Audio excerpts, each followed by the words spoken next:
L'idée des époux spirituels est devenue un sujet controversé dans les cercles chrétiens. Beaucoup prétendent avoir des relations sexuelles avec des entités démoniaques, connues sous le nom d'esprits incubes et succubes. Mais que dit réellement la Bible à ce sujet? Une personne peut-elle vraiment être mariée à des esprits? Je vais examiner cette question en profondeur d'un point de vue biblique. Je veux commencer par reconnaître que beaucoup de gens croient sincèrement avoir des époux spirituels. Leurs expériences leur semblent très réelles.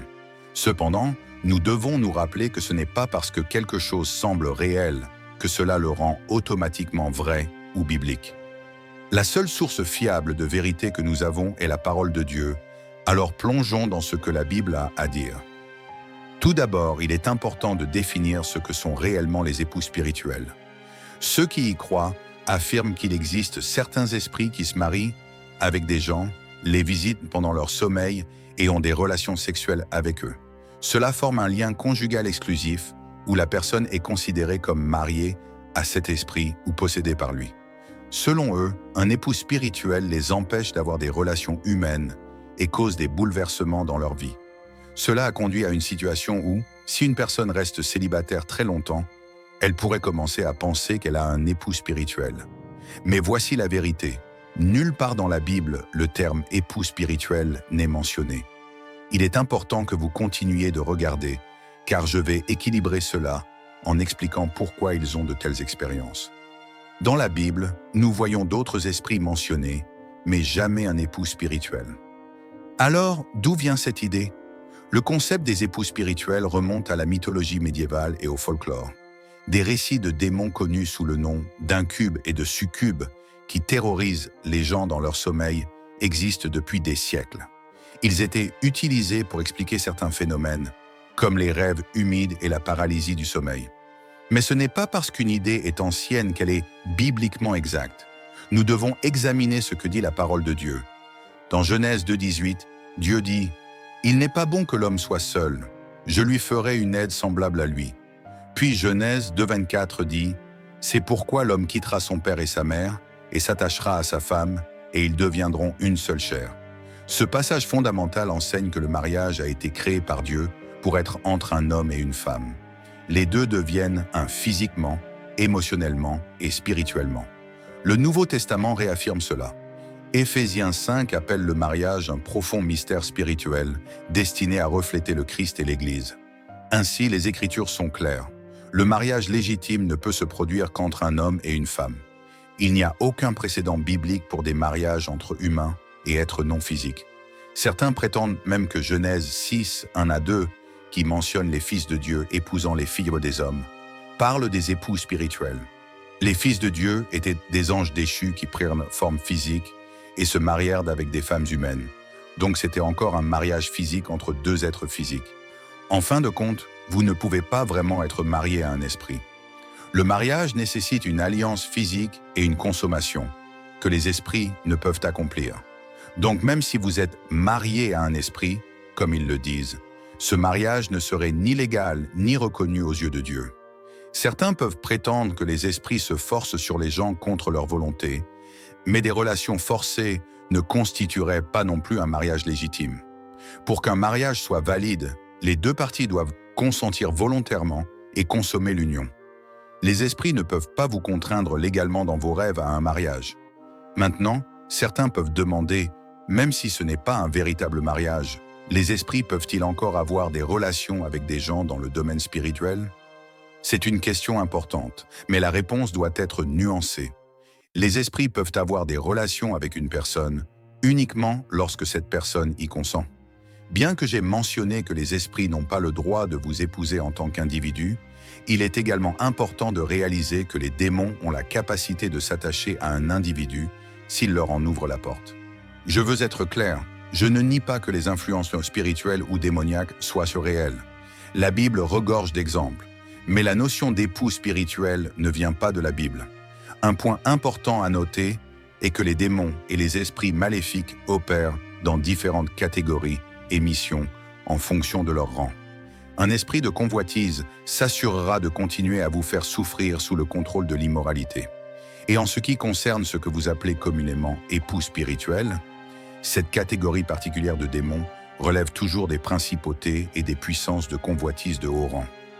Leur objectif principal est de pervertir, souiller et puiser de la force en vous. Ces esprits peuvent s'attacher à vous de différentes manières, mais ils nécessiteront toujours votre consentement. Il est pratiquement impossible pour un esprit de prendre le contrôle de votre vie sans que vous lui donniez une porte ouverte. L'un des principaux accès pour que ces esprits de convoitise accèdent à la vie d'une personne est lorsqu'elle regarde de la pornographie. Dans Matthieu 5,28, Jésus a dit que regarder quelqu'un avec convoitise équivaut à commettre l'adultère dans son cœur. La pornographie, par sa nature même, existe uniquement pour éveiller des désirs et des fantasmes lubriques. Elle montre délibérément ce que Dieu a voulu garder sacré et privé au sein du mariage. Chaque image explicite est conçue pour susciter des désirs charnels et éveiller une passion sexuelle en dehors du mariage. Le véritable problème est que chaque fois que vous la regardez, vous invitez en fait ces mêmes esprits à venir se lier à vous et à vous affaiblir. Donc chaque fois que vous ressentez ces fortes envies de satisfaire votre convoitise, ce sont ces mêmes esprits qui travaillent en coulisses et vous poussent à commettre cet acte. Le problème est que chaque fois que vous commettez ce péché, vous formez un lien d'âme entre vous et cet esprit. C'est pourquoi ils refusent de partir, car c'est la seule manière pour eux de renouveler leur force. Vous pourriez penser que ces fortes envies sexuelles sont juste aléatoires, mais non. Ces esprits sophistiqués travaillent main dans la main pour s'assurer que vous restiez dans cette captivité. Parfois, ils peuvent même apparaître dans vos rêves et se faire passer pour un conjoint pour avoir des relations avec vous. Ils peuvent même harceler une personne par des rêves érotiques, des fausses visites et des impressions télépathiques. Car les démons de convoitise ne croient pas aux ruptures. Donc, une fois que vous avez invité un démon de perversion dans votre vie, ils essaieront toujours de vous revendiquer comme leur propre. Cela signifie qu'ils continueront de vous harceler jusqu'à ce que vous leur résistiez. C'est cet attachement constant que les gens appellent à tort « mariage spirituel ». Mais ils ne sont pas mariés à vous parce que vous ne leur appartenez pas légalement. Ils vous tourmentent parce que vous leur avez ouvert une porte. Vous avez peut-être ouvert cette porte il y a longtemps et ne vous souvenez pas de la manière dont vous l'avez fait. Ils continueront de rôder autour de vous. La seule manière de les éloigner est de rester concentrés sur Jésus, en les privant de convoitise. Parce que plus vous leur permettez d'utiliser et d'exécuter la convoitise à travers vous, plus vous créez de pactes avec eux. Plus vous faites cela longtemps, plus ils resteront dans votre vie.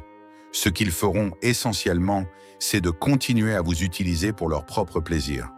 Chaque fois que vous voulez obtenir la délivrance, ils deviennent extrêmement agressifs et vous tourmentent jusqu'à ce que vous cédiez encore et encore. Ces fortes envies de convoitise sont simplement leur moyen de renouveler leur pacte et leur force avec vous. À mesure que vous tombez dans la convoitise encore et encore, ils sont renforcés. C'est ce qui maintient les gens dans un cycle répétitif de dépendance. Même quand ils ne veulent rien faire, ces esprits commencent à mettre des pensées immorales dans leur esprit pour qu'ils aillent et s'engagent dans l'acte de convoitise. À ce stade, ils ne sont plus dans leur état d'esprit normal.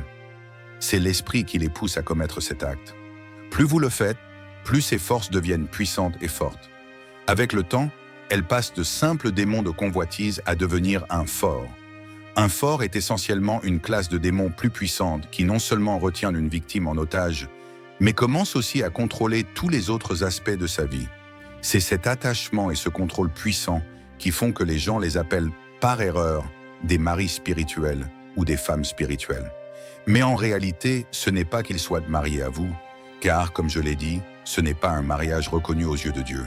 Ce que vous subissez simplement est une oppression démoniaque. Donc chaque fois que vous regardez de la pornographie, que vous forniquez ou commettez une quelconque forme de péché sexuel, vous nourrissez et renforcez essentiellement ces démons. Maintenant, vous pourriez dire que vous allez vous marier pour résoudre ce problème. Mais laissez-moi vous dire que le mariage ne résout pas nécessairement le problème spirituel de l'immoralité. Ces esprits ne sont pas ce que vous pensez. En fait, ce sont l'un des démons les plus agressifs que vous ayez jamais connus. Dès l'instant où vous décidez d'entrer dans une relation légitime, ils commenceront à se battre contre vous afin de vous empêcher de former une quelconque relation légitime et pieuse qui honore le lit conjugal. Si jamais vous réussissez finalement à entrer dans une relation, Ils chercheront à saper progressivement l'affection entre vous et votre conjoint, vous faisant perdre l'envie de maintenir un lien étroit avec votre propre partenaire. Par exemple, ils peuvent pousser la personne à perdre de l'affection pour son conjoint, à être fréquemment insatisfaite et impatiente de quitter les relations, à la pousser à tromper ou à poursuivre d'autres partenaires, à favoriser une insatisfaction chronique pour empêcher une véritable intimité, puis à alimenter une addiction sans fin et la promiscuité. Ils vont constamment causer un mécontentement chez la personne concernant son conjoint ou sa relation actuelle. Ils susurrent des mensonges tels que « tu mérites mieux »,« cette personne ne te satisfait pas » ou « il y a quelqu'un d'autre qui est ton véritable âme sœur ». Toutes ces choses font partie de ce qu'ils feront pour garder leurs victimes pour eux-mêmes. Ils peuvent également pousser la personne à fantasmer et à convoiter d'autres personnes en dehors de son mariage, ce qui détruit l'intimité avec son partenaire. L'adultère mental est tout aussi destructeur. Ils incitent la personne à entretenir des amitiés flirtantes avec des personnes autres que son conjoint, en jouant sur un vide émotionnel. D'autres portes qu'ils pourraient utiliser pour s'attacher à vous incluent le sexe en dehors du mariage, les applications de rencontres, les salons de chat illicites, les divertissements impudiques avec des images légèrement vêtues, la musique profane, la fréquentation de certains endroits ou des salons de massage, ou toute autre chose qui nourrit la chair et les appétits charnels. La bonne nouvelle est que Jésus-Christ détient les clés de la liberté face à ces esprits oppressifs. Par lui, nous pouvons fermer toutes les portes et marcher à nouveau dans la lumière de la sainteté. Jésus-Christ a autorité sur tous les esprits. Peu importe ce que vous avez pu expérimenter ou avec quoi vous luttez, la puissance de Dieu peut vous libérer. Voici quelques étapes pratiques que vous pouvez suivre. 1. Repentez-vous de tout péché qui a accordé des droits légaux à l'ennemi. 2. Renoncez à haute voix à toute alliance faite avec les esprits. 3e. Proclamez que votre corps est un temple du Saint-Esprit. 4e. Demandez à Dieu de briser tous les liens d'âme impurs. 5e. Invitez le Saint-Esprit à habiter chaque partie de votre être. 6. Engagez-vous dans la guerre spirituelle par la prière, le jeûne et la citation des Écritures. 7. Cherchez toute guérison intérieure nécessaire pour des blessures passées. 8. Obtenez du soutien de croyants matures pour être redevables. 9. Continuez à proclamer l'autorité de Christ sur les esprits trompeurs. Au fur et à mesure que vous traversez ce processus, Dieu vous démêlera doucement de tout ce qui simule un mariage. Il scellera les zones exploitées par l'ennemi et vous restaurera dans la plénitude en lui. Par le sang rédempteur de Jésus, vous avez l'autorité de fermer chaque porte à ces esprits vils. Grâce à la repentance, la renonciation et la guerre spirituelle, vous pouvez marcher dans la pureté et la liberté. 1 Jean 1,9 nous dit que si nous confessons nos péchés, Dieu nous purifiera de toute iniquité. Sa grâce est plus grande que toute malédiction générationnelle et capable de briser complètement chaque chaîne.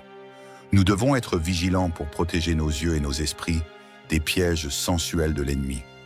Marcher dans la vérité de Dieu, armé de sa parole, désactive ces esprits. Merci. Si vous aimez nos vidéos, n'hésitez pas à vous abonner à notre chaîne.